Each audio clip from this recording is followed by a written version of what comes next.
गंगा जी के स्नान की भी विधि है, ध्यान से सुनिए, ये तो करना है। गंगा जी में कभी भी अपवित्र अवस्था में स्नान नहीं करना चाहिए। प्रयास कीजिए कि पहले आप जहां रुके हैं, जिस आश्रम में, जिस जगह पर, पहले वहां स्नान कर लीजिए।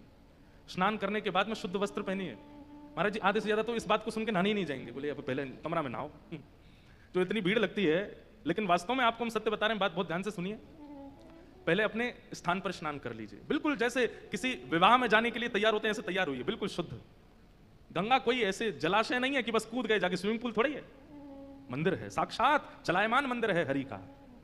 वहां पवित्र अवस्था में जाइए और फिर पवित्र अवस्था में जाकर के पहले गंगा जी को सबसे पहले मस्तिष्क पर धारण करो, नेत्रों से आचमन करो, प्राणायाम करो, संकल्प करो। संकल्प का मतलब क्या होता है?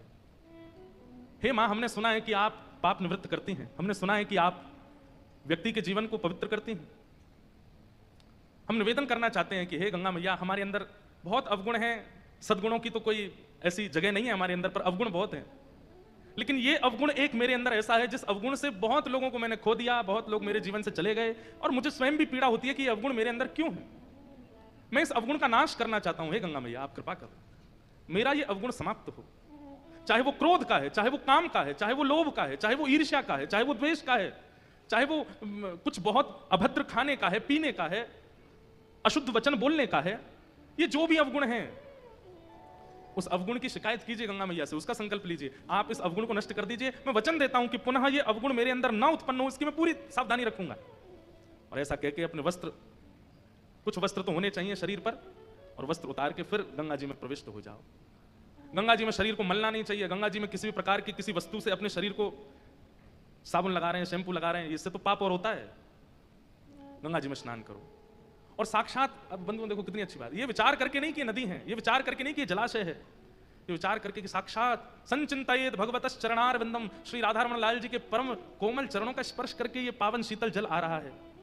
कैसे ठाकुर जी के नख हैं, कैसे ठाकुर जी के अंगुष्ठ हैं, कैसे चरण हैं, उनका स्पर्श करते हुए जलाशय आ रहा है। ये भावना चित्त में धारण करके फिर उसमें कूदते लगा। कितना पवित्र स्नान है गंगा जी का, कितनी पवित्रता से स्नान होता है गंगा जी का, लेकिन हम कैसे करते हैं? तीसरी सिड्डी पर चढ़ गए, हट जाओ सबरे, कूदूंगा मैं। हम लोग उसको जलाशय और स्विमिंग पूल बना देते हैं। इसीलिए तो इतने लोग स्नान करते हैं गंगा जी में, फिर भी मानसिकता नहीं बदलती, फिर भी उनका व्यवहार नहीं बदलता, फिर भी उनका स्वभाव नहीं बदलता। अरे गंगा जी ने क्या नहीं दिया? आज रामचरितमानस पूरे विश्व को गंगा जी की भेंट है।